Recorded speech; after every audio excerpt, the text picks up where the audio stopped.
नमस्कार साथियों, बहुत बहुत स्वागत और अभिनंदन है आप लोगों का हमारे इस हिंदी पथ क्लासेस पे। साथियों, आज यहाँ पे मैं आपको बताना चाहती हूँ कि आप लोग जिस प्रकार से तैयारी को कर रहे हैं, थोड़ा उसमें और तेज़ी लाइए कि ताकि आपकी एक सीट एग्ज़ाम में पक्की हो। साथियों, जो भी टॉपिक है उसको एक बार पढ़ने से कुछ नहीं होने वाला है, उसको कम से कम 2 या 3 बार उसको दोहराते हुए आगे बढ़िए, ताकि हर प्रश्न आपके दिमाग में बिल्कुल छप जाए कि वहाँ पर जब भी आपका पेपर हो तो वहाँ आपको कोई परेशानी ना हो और आप जो है अपनी परीक्षा में प्रश्नों को अच्छे से हल कर पाएँ। साथियों, आज मैं यहाँ पे कुछ महत्वपूर्ण प्रश्नों के साथ उपस्थित हूँ। तो साथियों, यहाँ पे पहला प्रश्न लेते हैं कि माटी की मूर्तें की विधा क्या है, पूछा जा रहा है। तो यहाँ पे आंसर हो जाएगा कि संस्मरण है, कि रेखा चित्र है, कि जीवनी है, या फिर आत्मकथा है। तो यहाँ पे आंसर जो है सही हो जाता है कि ये संस्मरण है। यदि संस्मरण पूछा जाता है किसका है, तो ये राम वृक्ष बेनीपुरी का है। माटी की मूर्तें विधा संस्मरण है। और इसमें और है, जैसे लाल तारा है, गेहूं और गुलाब है, मील के पत्थर। तो जितनी भी रचनाएं हैं ये राम वृक्ष बेनीपुरी की संस्मरणात्मक कृतियां हैं।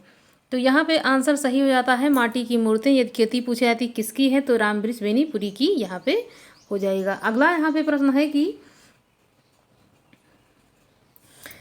डॉक्टर किशोरीलाल गुप्त ने इसमें से किस ग्रंथ का हिंदी अनुवाद हिंदी साहित्य का प्रथम इतिहास शीर्षक से किया है। तो यहाँ पे हो जाएगा कि इस्तवार दाला लिट्यूतर इंदुई Hindustani, the modern vernacular literature of Hindustan, a sketch of Hindi literature, या फिर ए हिस्ट्री ऑफ लिटरेचर। तो यहाँ पे कौन सा आंसर सही हो जाता है। तो जो डॉक्टर किशोरीलाल गुप्त जी हैं, इन्होंने ग्रियर्सन के द्वारा लिखी जो पुस्तक है the modern vernacular literature of Hindustan का हिंदी अनुवाद किया है। और इन्होंने कब किया है पूछा जाता है, तो ये 1857 में हिंदी का प्रथम साहित्य इतिहास शीर्षक से इन्होंने किया। तो ये काफ़ी महत्वपूर्ण हो जाता है प्रश्न, ना वो ना बन करके यहाँ से भी पूछा जा सकता है कि उसका नाम कौन सा शीर्षक से उसने प्रकाशित किया, मतलब कि किशोरीलाल गुप्त जी ने किस नाम से उसको प्रकाशित किया। तो यहाँ पे हो जाएगा कि हिंदी साहित्य का प्रथम इतिहास शीर्षक से इन्होंने इसको प्रकाशित किया। प्रश्न यहाँ से बन सकता है। तो साथियों, जहाँ से भी कोई भी प्रश्न बने उसको बिल्कुल भी उसको छोड़ना नहीं है, मतलब उस प्रश्न पर पहले से ही पकड़ बना ले कि जहाँ से प्रश्न बनने की संभावना है। यहाँ पे है पुरानी हिंदी ग्रंथ के लेखक कौन हैं। तो यहाँ पे आंसर सही हो जाता है कि ए हैं, कि बी हैं, कि सी हैं, या फिर डी हैं। तो यहाँ पे प्रश्न क्या सही हो सकता है कि जो चंद्रधर शर्मा गुलेरी हैं, चंद्रधर शर्मा गुलेरी, इन्होंने पुरानी हिंदी ग्रंथ के लेखक इनको माना जाता है। जबकि नलिन विलोचन शर्मा ने हिंदी साहित्य का इतिहास लिखा है, तथा रामचंद्र शुक्ल ने हिंदी साहित्य का इतिहास, तथा हजारी प्रसाद द्विवेदी ने हिंदी साहित्य की भूमिका नामक ग्रंथ इन्होंने लिखा है। तो यहाँ पे जितने भी हमारे इतिहासकार हैं उनको हमने यहाँ पे थोड़ा सा बताने का प्रयास किया है। साथियों, अगला प्रश्न लेते हैं कि गजानन माधव मुक्तिबोध हिंदी साहित्य के किस कालखंड से संबंधित हैं। तो ये किस कालखंड से हैं, ये जहाँ पे जानना बहुत जरूरी है। तो भारतेंद्र हरिश्चंद्र, छायादोत्तर युग, या फिर द्विवेदी युग, या फिर उत्तर मध्यकाल से ये संबंधित हैं। यहाँ पे आंसर सही हो सकता है कौन सा से, तो यहाँ पे आंसर बी सही हो जाता है कि ये छायादोत्तर काल के माने जाते हैं। किससे माने जाते हैं, तो ये छायादोत्तर काल से माने जाते हैं। इनका जो समय काल था ये 1936 के बाद इनकी समय सीमा, हिंदी साहित्य में जो छायावाद के बाद जो युग था उसको छायादोत्तर काल कहा गया है। जिस काव्य में पंक्ति में प्रयुक्त किसी एक ही शब्द से के एक से अधिक अर्थ हो, उस पंक्ति में कौन सा अलंकार यहाँ पे पूछा जा रहा है। तो रूपक हो जाएगा, अनुप्रास, या फिर यमक, या फिर श्लेष। कौन सा अलंकार सही हो जाता है, तो यहाँ पे जब किसी भी काव्य पंक्ति में प्रयुक्त किसी एक ही शब्द के एक से अधिक अर्थ हो तो वहाँ पे श्लेष अलंकार होता है। कौन सा हो जाता है, तो वहाँ पे श्लेष अलंकार हो जाता है जब उसके एक से अधिक अर्थ होते हैं वहाँ पे। जगदीश शब्द का सही संधि विच्छेद यहाँ पे पूछा जा रहा है। तो यहाँ पे हो जाएगा कि ए सही है, बी सही है, सी सही है, या फिर डी सही है। तो आंसर सही हो जाता है कौन सा, तो यहाँ पे हो जाएगा जगत प्लस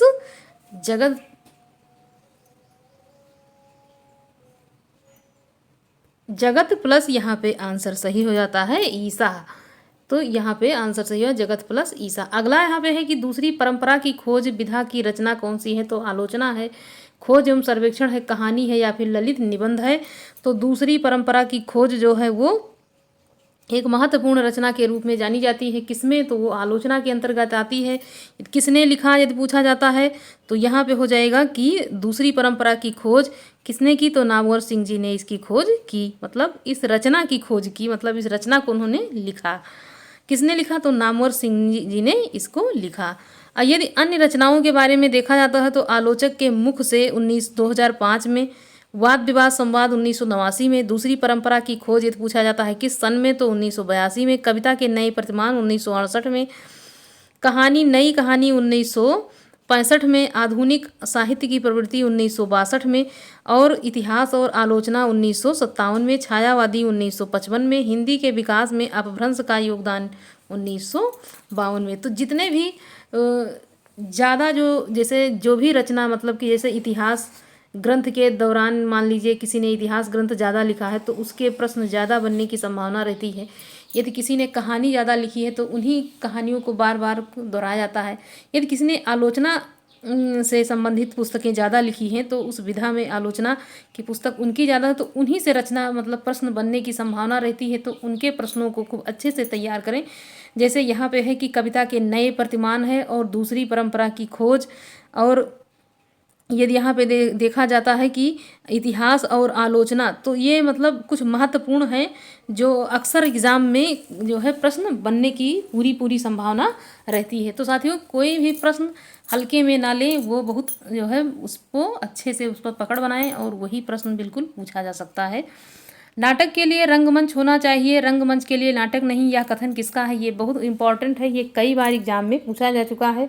यहाँ पे आंसर हो जाएगा मोहन राकेश, मुद्रा राक्षस, डॉक्टर राम कुमार वर्मा या फिर जयशंकर प्रसाद। तो यहाँ पे आंसर क्या सही होता है? आंसर सही हो जाता है यहाँ पे डी की जो जयशंकर प्रसाद हैं, इन्होंने कहा है कि रंगमंच होना चाहिए, रंगमंच के लिए नाटक नहीं। यह कथन जयशंकर प्रसाद जी का यहाँ पे है। वह हिंदी छायावादी युग के 4 प्रमुख स्तंभों में से एक माने जाते हैं। और यदि भारतीय दृष्टि में देखा जाए तो हिंदी के विन्यायक के रूप में भी इनको जाना जाता है। और ये जो है यदि नाटक में देखा जाता है तो ये ऐतिहासिक नाटक के कार्य में जो है प्रसिद्ध है। ऐतिहासिक नाटककार के रूप में इनको जाना जाता है। जैसे नाटक कई प्रकार होता है तो इनको ऐतिहासिक के अंतर्गत उसमें रखा गया है। लोक मंगल की भावना का सर्वश्रेष्ठ कवि किसे कहा जाता है? तो तुलसीदास, मलिक मोहम्मद जायसी, तुलसीदास, उस्मान या फिर केशवदास। आंसर सही होता है तुलसीदास को जो है माना जाता है लोक मंगल भावना का सर्वश्रेष्ठ कवि। यदि पूछा जाता है कौन है तो यहाँ पे तुलसीदास आंसर सही हो जाता है। अगला यहाँ पे प्रश्न है कि भाषा भूषण के रचनाकार कौन है? तो यहाँ पे आंसर हो जाता है कि जसवंत सिंह है, कि भूषण है, मतीराम है या फिर चिंतामणि है। साथियों, कोई भी प्रैक्टिस सेट आप हल कर रहे हो तो उसको जो है बीच से ना छोड़ें, क्योंकि प्रश्न जो है कोई भी हो, चाहे हल्का हो या फिर थोड़ा जो है कठिन रहता है, प्रश्न कहीं से भी बन सकता है। तो प्रश्नों को कोई भी प्रैक्टिस सेट में कोई भी प्रश्न हो तो उसको हल्के में नहीं, पूरे एकाग्रचित होकर के प्रश्नों को ध्यान से सुनना चाहिए। हो सकता है कि वो प्रश्न कहीं वही ना प्रश्न के रूप में आपके सामने आ जाए और आपको बाद में पछताना पड़े कि अरे मैंने तो वो प्रश्न अच्छे से देखा ही नहीं। तो प्रश्न को पढ़ते दौरान पूरे मतलब दिमाग और एकाग्रचित होकर के चित्त में एकाग्र मतलब होकर के उसको देखना चाहिए, पढ़ना चाहिए। तो यहाँ पे क्या हो जाएगा? आंसर सही हो जाता है कि भाषा भूषण के रचनाकार यदि के रूप में देखा जाता है तो यहाँ पे जसवंत सिंह सही हो जाता है, जो ये रीतकाल के कवि के रूप में जाने जाते हैं। अगला यहाँ पे प्रश्न है सु प्लस आगत में कौन सी संधि है? तो यहाँ पे हो जाएगी कि गुण है, कि आयादि है, कि वृद्धि है या फिर यड़ है। तो यहाँ पे कौन सी संधि हो जाती है? यहाँ पे यड़ संधि यहाँ पे आंसर सही हो जाता है। अगला प्रश्न है कि उज्ज्वल शब्द का सही संधि विच्छेद चुनिए। तो यहाँ पे कौन सा हो जाएगा सही संधि विच्छेद? तो यहाँ पे आंसर सही हो जाता है कि यहाँ पे उत प्लस ज्वल हो जाएगा संधि विच्छेद। अगला यहाँ पे है कि निम्न से प्रत्यय रहित शब्द कौन सा है? तो यहाँ पे हो जाएगा कि दर्शनीय है, कि दुर्गुण है, कि भिक्षुक है या फिर कर्तव्य है। आंसर यहाँ पे भी सही हो जाता है कि दुर्जन जो है यहाँ पे आंसर सही है। अगला यहाँ पे है कौन सी रचना कालिदास की नहीं है? तो यहाँ पे आंसर हो जाएगा कि ए है, कि बी है, कि सी है या फिर डी है।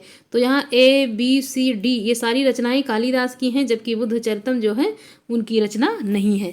तो जो ये बुद्ध चरितम है ये किसकी रचना है? तो ये अश्वघोष की रचना के रूप में जानी जाती है।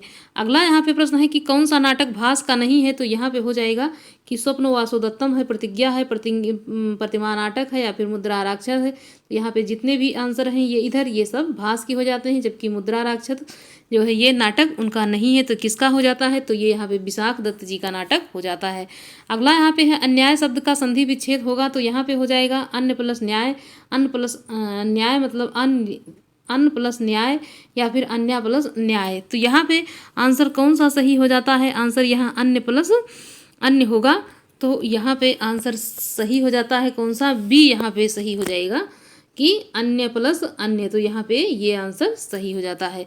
व्यंजन संधि का उदाहरण यहाँ पे नहीं है पूछा जा रहा है, तो उत प्लस चारण हो जाएगा बराबर उच्चारणम या फिर रामष्टीकते या फिर गंगा उदकम या फिर सचित। व्यंजन संधि का उदाहरण नहीं पूछा जा रहा है कि इसमें से कौन सा उसका उदाहरण नहीं है। तो आंसर यहाँ पे सही हो जाता है कि जो गंगा प्लस उद्गम है ये गंगोदगम, ये उसका संधि विच्छेद नहीं है। तो ये जो है गंगोत्तम स्वर संधि है। दो वर्णों के मेल से होने वाले विकार परिवर्तन को स्वर संधि यहाँ पे कहा गया है। तो यहाँ पे आंसर सही हो जाएगा। यहाँ पे आ है, जैसे गंगा है तो इसमें आ है और यहाँ पे ऊ है, तो दोनों जुड़ करके यहाँ ओ आ ऊ ओ हो गया है।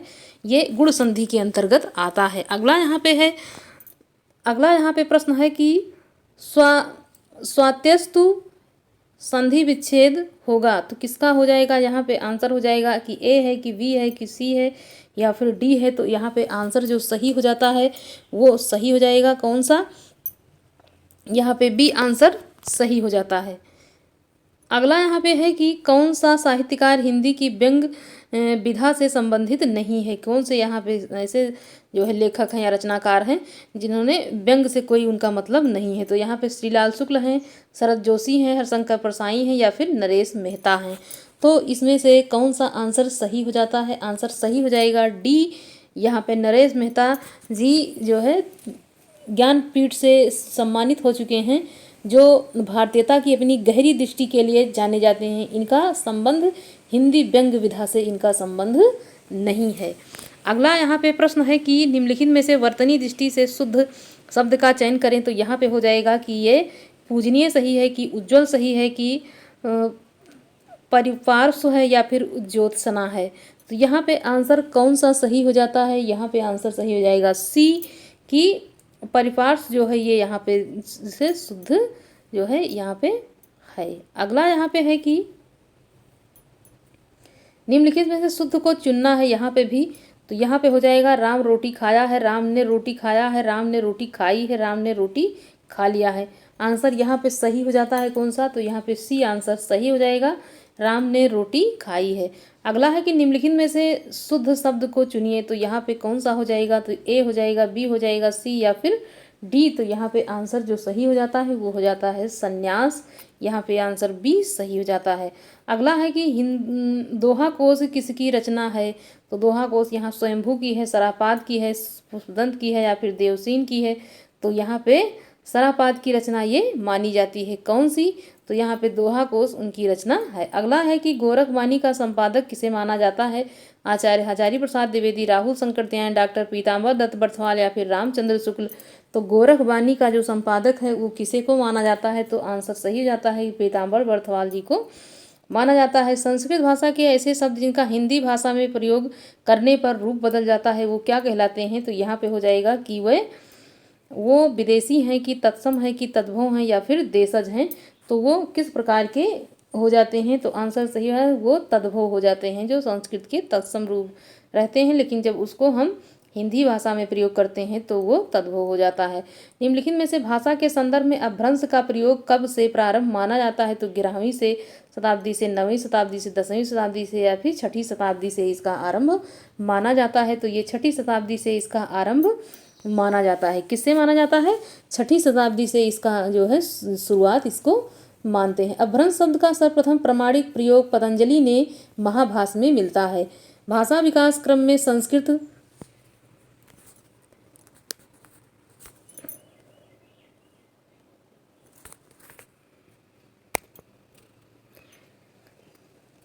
भाषा विकास की दृष्टि से देखा जाता है तो संस्कृत, पाली और प्राकृत के बाद अपभ्रंश का स्थान है। इसी अपभ्रंश से हिंदी भाषा का विकास माना जाता है। अपभ्रंश भाग का काल जो है वो 500 से 1000 ईस्वी तक माना जाता है। अगला यहाँ पे है कि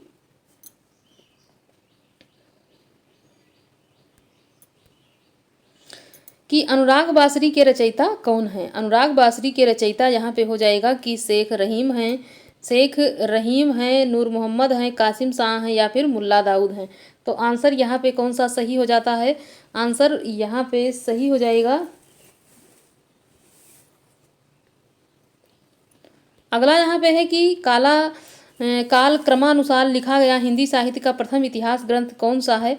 यहाँ पे हो जाएगा शिव सिंह सरोज, इस्तवार दाला लित्योत्तर इंदुई हिंदुस्तान, तस्किराए सुवरा हिंदी या फिर the modern vernacular literature of Hindi.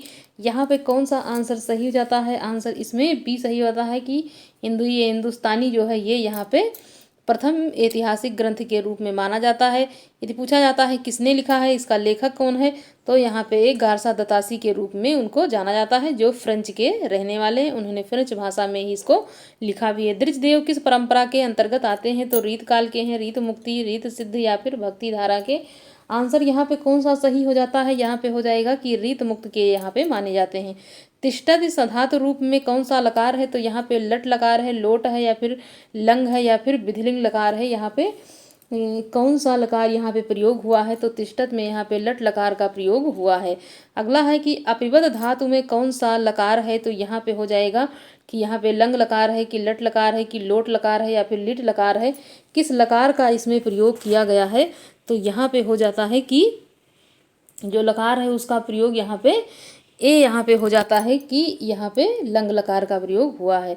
अगला यहाँ है कि बेसी आख्यात पद में कौन सा लकार है? तो यहाँ पे लट हो जाएगा, लोट, लुट या फिर लंग। तो यहाँ पे किस लकार का प्रयोग हुआ है? यहाँ पे भी आंसर सही हो जाता है कौन सा? तो यहाँ पे आंसर हो जाएगा यहाँ पे लट लकार का प्रयोग हुआ है। साथियों, इस प्रैक्टिस सेट को देख करके आप अंदाज़ा लगा सकते हैं कि यहाँ पे कितने प्रश्न जो है संस्कृत से पूछे जा रहे हैं, वो उसी शब्द रूप से और धातु रूप से।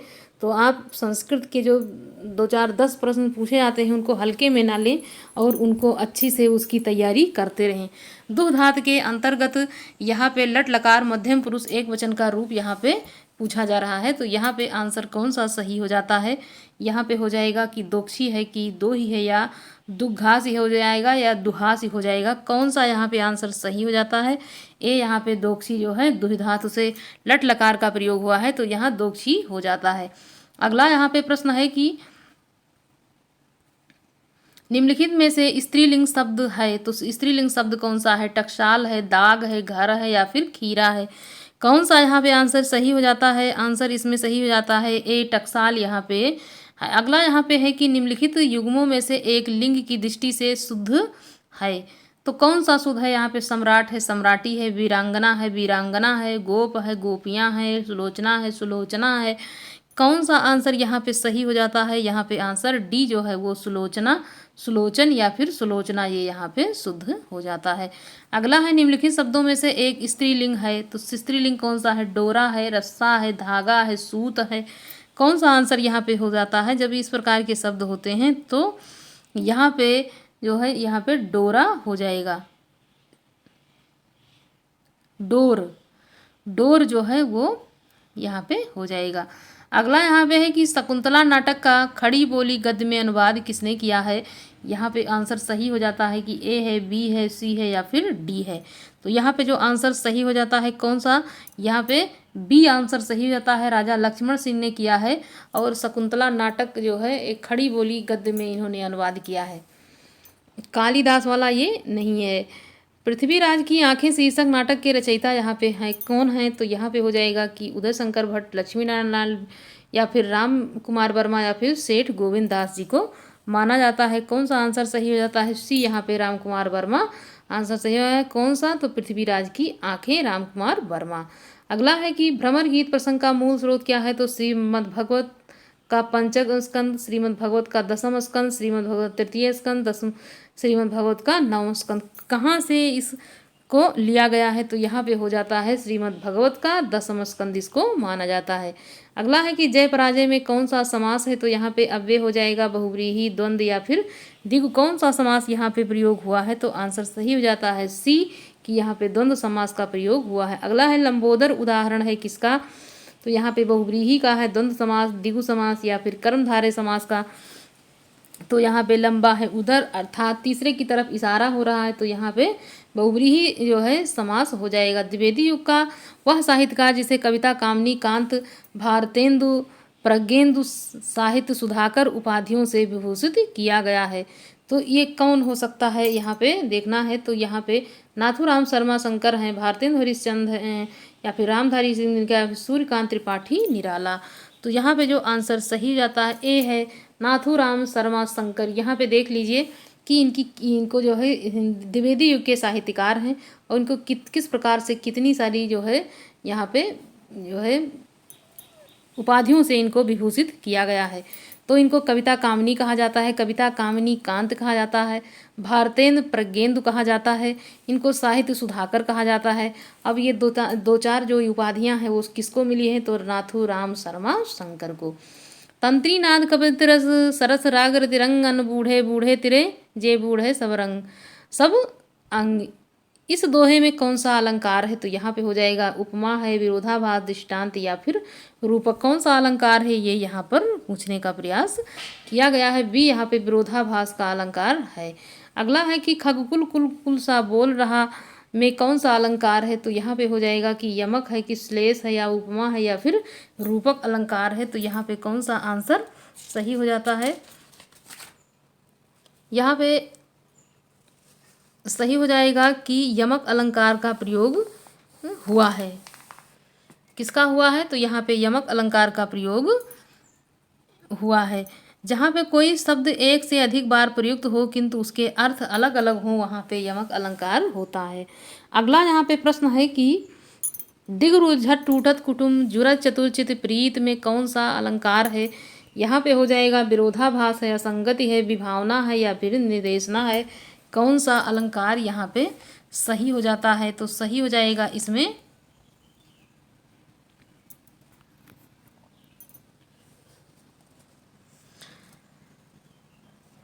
यहाँ पे असंगत अलंकार जो होता है वो सही हो जाएगा। असंगत अलंकार यहाँ पे आंसर सही हो जाएगा। अगला है रसज्ञ रंजन किस सुप्रसिद्ध निबंधकार की कृति के रूप में यहाँ पे जाना जाता है, तो ये यहाँ पे हो जाएगा कि ये हजारी प्रसाद रामचंद्र शुक्ल हैं, हजारी प्रसाद द्विवेदी, बाबू गुलाब राय या फिर आचार्य महावीर प्रसाद द्विवेदी। तो युग प्रवर्तक साहित्यकार के रूप में महावीर प्रसाद द्विवेदी जी को जाना जाता है, जो द्विवेदी युग के प्रवर्तक के रूप में जाने जाते हैं। जो एक वैचारिक एवं मौलिक निबंधकार के रूप में इन्हें जाना जाता है। ये साहित्यासीकर व कालिदास एवं उनकी कविता, कौटिल्य, कुठार एवं वनिता विलास आदि इनकी रचनाएं हैं और इनको जो है युग प्रवर्तक मतलब द्विवेदी युग का प्रवर्तक इनको माना जाता है।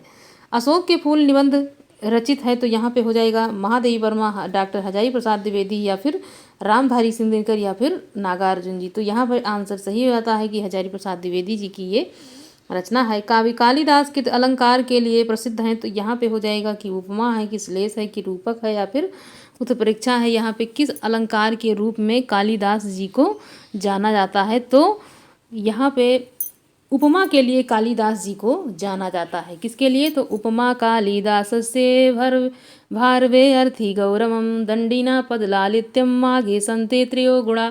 तो यहाँ पे जो तीन ऐसे कवि हैं कि उनको इस पंक्ति के माध्यम से दो तीन जो साथ में हैं उनको याद किया जा सकता है।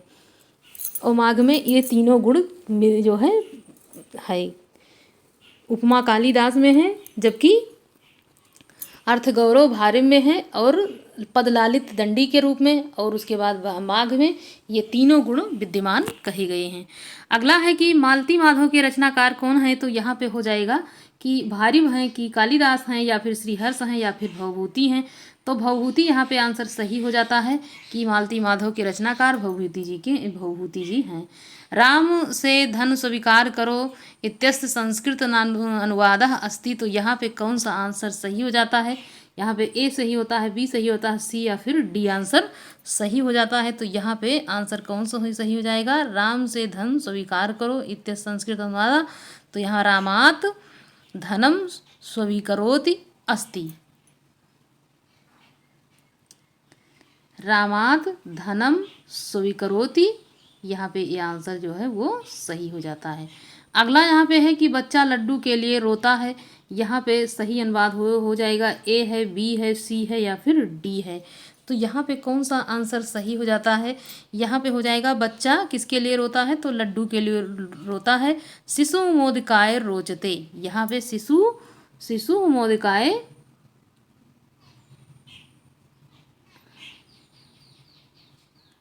रोचते रोदते, अच्छा रोचते होता है तो वहाँ पे विभक्ति पूछा जाता है, यहाँ पे रोदती हो जाता है। शिशु मोदिकाय रोदती मतलब शिशु लड्डू के लिए रोता है। यदि शिशु मोदकम रोचते तो यहाँ पे चतुर्थी विभक्ति यहाँ पे प्रयोग होता है, किसी को अच्छा लगता है तो यहाँ पे चतुर्थी विभक्ति हो जाती है। मनीषी की लोक यात्रा किसकी जीवनी है? यहाँ पे हो जाएगा प्रेमचंद की, निराला की, कवि गोपीनाथ की या फिर शरद चंद्र की। कौन सा यहाँ पे आंसर सही हो जाता है? यहाँ पे आंसर जो है वो सही हो जाता है। मनीषी की जो लोक यात्रा है वो कवि गोपीनाथ की यहाँ पे जीवनी कही जाती है। अगला यहाँ पे प्रश्न है कि गणेश शंकर विद्यार्थी रचित गांधी की जीवनी यहाँ पे हो जाएगा कि बापू है कि श्री गांधी है कि कर्मवीर है या फिर अकाल पुरुष गांधी है। तो यहाँ पे कौन सा आंसर सही हो जाता है? यहाँ पे हो जाएगा कि जो गणेश शंकर विद्यार्थी हैं वो उनके जो है गांधी जी की जीवनी किसके नाम है? तो श्री गांधी बापू की रचना घनश्याम दास बिरला ने की है, जबकि 1940 में अकाल पुरुष गांधी किसने लिखा है? तो जैनेन्द्र जी ने लिखा है।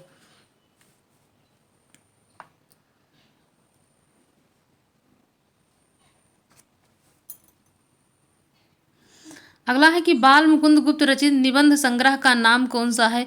तो यहाँ पे हो जाएगा भारत मित्र, प्रज्ञा मित्र, शिवसागर की चिट्ठियाँ या फिर शिव शंभू के चिट्ठे। तो यहाँ पे जो आंसर सही हो जाता है कौन सा? तो यहाँ पे हो जाएगा कि शिव शंभू के चिट्ठे। ये चिट्ठे भारत भारती नामक ग्रंथ में वर्ष 1904 से 1905 में प्रकाशित हुए। तो द्विवेदी युग के निबंधकार बाल मुकुंद गुप्त द्वारा रचित जो निबंध है शिव शंभू के चिट्ठे, यहाँ पे आंसर डी सही हो जाता है। अगला है यहाँ पे कि किस कवि का संबंध प्रगतिवाद से नहीं है? यहाँ पे हो जाएगा कि रामदरस मिश्र हैं, कि मुक्तिबोध हैं, कि त्रिलोचन है या फिर नागार्जुन है। तो कौन इसमें शामिल नहीं है? तो जो रामदरस मिश्र हैं इनका संबंध प्रगतिवाद से नहीं है, रामदरस मिश्र का प्रगतिवाद से संबंध नहीं है। जबकि मुक्तिबोध, त्रिलोचन शास्त्री जो है जितने भी यहाँ पे हैं, नागार्जुन, इन सब का संबंध किससे माना जाता है? तो प्रगतिवाद से माना जाता है। सुजान सागर के लेखक कौन है पूछा जा रहा है। तो यहाँ पे सुजान सागर के जो लेखक हैं वो घनानंद की रचना के रूप में यहाँ पे जाना जाता है। उनकी कुछ और रचनाएं हैं जैसे विरह लीला है, कोकसार है, रसिकेर वल्लरी है या फिर कृपा कांड है, ये इनकी आदि रचनाएं हैं। अगला यहाँ पे है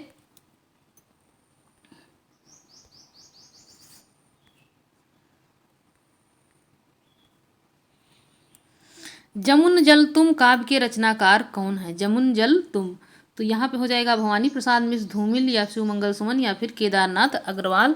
तो यहाँ पे जो आंसर सही हो जाता है वो सही हो जाता है कौन सा? तो जमुन जल तुम केदारनाथ अग्रवाल की यहाँ पे रचना मानी जाती है। केदारनाथ अग्रवाल अपनी काव्य यात्रा के आरंभिक दौर में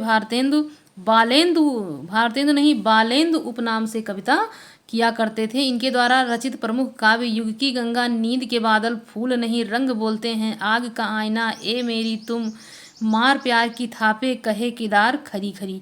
मतलब इनकी जो इतनी रचनाएं हैं यदि इनसे प्रश्न बनता है तो आपको याद रहेगा यदि आप ऐसे रट लेते हैं। राहुल जी ने हिंदी भाषा का प्रथम कवि किसे स्वीकार किया है? तो यहाँ पे हो जाएगा कि पुष्पदंत को या हेमचंद को, सरापात को या फिर विद्यापति को। तो उन्होंने किसको स्वीकार किया है? तो यहाँ पे आंसर सही हो जाता है कि जो राहुल संकृत्यायन जी हैं वो 7वीं शताब्दी के सिद्ध कवि सरापाद को हिंदी का पहला कवि मानते हैं। जो सरापाद हैं ये 84 सिद्धों में से एक थे। अगला है कि तुलसीदास की कौन सी रचना कलिकाल से मुक्ति पाने हेतु लिखी गई है तो कवितावली है, विनय पत्रिका है, रामाज्ञा प्रश्न है, या फिर हनुमान बाहुक है। तो कौन सा आंसर यहाँ पे हो जाएगा? तो यहाँ पे हो जाएगा विनय पत्रिका, जो इनकी रचना है वो यहाँ पे कलिकाल से मुक्ति पाने के लिए यहाँ पे लिखी गई है। इसमें 279 पद हैं। यह ब्रज भाषा में लिखी गई है। इस ग्रंथ का प्रधान रस जो है वो भक्ति है। इसमें राग रागनियों का प्रयोग किया गया है। अगला प्रश्न है कि हिंदी में शब्दों का लिंग निर्धारण किसके आधार पर होता है? तो संज्ञा से होता है, विशेषण से, क्रिया से, या फिर सर्वनाम से होता है। किससे होता है? तो यहाँ पे जो इसका निर्धारण होता है लिंग का, वो संज्ञा के आधार पर होता है, जबकि विशेषण, क्रिया और सर्वनाम तीनों यहाँ पे असंगत बताए गए हैं। तो किससे हो जाएगा? संज्ञा से यहाँ पे हो जाएगा। अगला है कि कौन सा सर्वनाम गुणवाचक शब्द दिए गए हैं, विकल्पों में से चिन्हित कीजिए। तो यहाँ पे हो जाएगा कि कितने हैं, कि कैसा है, कि कितना है, कि किस है। तो यहाँ पे कौन सा आंसर सही हो जाता है? तो यहाँ पे हो जाएगा कौन सर्वनाम का गुणवाचक शब्द कैसा होता है, जबकि कितने, कितना एवं किस ये तीनों असंगत हैं। तो यहाँ पे कौन सा हो जाता है? कैसा यहाँ पे हो जाएगा। अगला यहाँ पे है कि रहीम किस तरह की संज्ञा है, नीचे दिए विकल्पों में से सही विकल्प चुनिए। तो यहाँ पे व्यक्तिगत हो जाएगा, भाववाचक, जातिवाचक, या फिर समूहवाचक। कौन सा आंसर यहाँ पे हो जाएगा? तो रहीम शब्द व्यक्तिवाचक संज्ञा है। इसकी वस्तु, स्थान तथा व्यक्ति के नाम से केवल उसी एक का बोध होता है, वो व्यक्तिवाचक संज्ञा के अंतर्गत है, जैसे राम, सीता, गंगा आदि। तो यहाँ पे व्यक्तिवाचक संज्ञा का प्रयोग किया गया है। चिड़िया शब्द का प्रयोग बहुवचन में क्या होता है? यहाँ पे हो जाएगा चिड़िया हो जाएगा, यहाँ पे चिड़िया हो जाएगा, चिड़ियों हो जाएगा, चिड़ियों, या फिर चिड़ी। कौन सा यहाँ पे आंसर सही हो जाता है? तो यहाँ पे जो आंसर है तो वो चिड़िया शब्द का जो है यहाँ पे चिड़िया हो जाएगा। अगला है कि निम्नलिखित वाक्यों में से किसमें बहुवचन का प्रयोग हुआ है? यहाँ पे हो जाएगा कि ये लड़का है, लड़के हैं, या फिर लड़के ने कहा, या फिर लड़के लड़के से कहते हैं, लड़के ने लड़के से कहा। कौन सा यहाँ पे आंसर सही हो जाता है? लड़के लड़के से कहते हैं, इस वाक्य में बहुवचन का प्रयोग हुआ है। लड़के लड़के से कहते हैं यहाँ पे हुआ है। अगला है कि जो पहले कभी ना हुआ हो वाक्यांश के लिए प्रयुक्त एक कौन सा हो जाएगा? तो यहाँ पे हो जाएगा अपूर्व, अभूतपूर्व, या फिर अद्वितीय, या इनमें से कोई नहीं। तो आंसर यहाँ पे सही हो जाता है। जो पहले कभी नहीं हुआ वाक्यांश के लिए हो जाता है ये अभूतपूर्व, इन्होंने इसका यहाँ पे प्रयोग किया। अन्न को पचाने वाली अग्नि को क्या कहते हैं? तो ये जठराग्नि हो जाएगा, बड़वाग्नि हो जाएगा, दावानल हो जाएगा, दावाग्नि, या फिर दावानल। कौन सा यहाँ पे आंसर सही हो जाता है? आंसर हो जाएगा कि जो उदर में आग लगती है, अन्न को पचाने वाली जो होती है, उसको जठराग्नि कहते हैं, जबकि समुद्र में लगने वाली आग को बड़वाग्नि कहते हैं, तथा जंगल में लगनी आग को दावाग्नि कहते हैं। इस प्रकार तो जो पेट में है वो जठराग्नि हो जाएगा। अगला यहाँ पे है कह प्लस अपि की संधि विच्छेद। तो यहाँ पे हो जाएगा कि कपि है, कि कपि है, कप है, या फिर को अपि। तो यहाँ पे कौन सा आंसर सही हो जाता है? यहाँ पे कह प्लस अपि हो जाएगा। कह प्लस अपि का संधि विच्छेद जो है वो यहाँ पे क्या हो जाएगा? तो यहाँ पे जैसे को प्लस अपि, यहाँ पे ये आंसर डी सही हो जाता है। अगला है कि यदि ए आए ओ तथा आओ के बाद कोई भिन्न स्वर आए तो उसके स्थान पर क्रमशः आए आए आओ हो जाता है। यह कौन सी मतलब संधि का मतलब किस संधि के अंतर्गत इस सूत्र का प्रयोग किया जाता है? तो ये हो जाएगा कि ये दीर्घ है, कि गुण है, कि वृद्धि है। तो ये आयादि है। तो यहाँ पे आयादि संधि का प्रयोग हमेशा किया जाता है। एक ए आए से ओ तथा ओ ये आए आए और आओ यहाँ पे हो जाता है। साथियों, हम आशा करते हैं कि आप लोगों को ये प्रैक्टिस सेट अच्छे लग रहे होंगे और अपनी तैयारी को आप करते हुए आगे की तरफ बढ़ रहे होंगे। साथियों, अच्छे से अपनी पढ़ाई कीजिए और मन लगा करके एकाग्रचित हो, ताकि आपकी एक सीट एग्जाम में हो। धन्यवाद।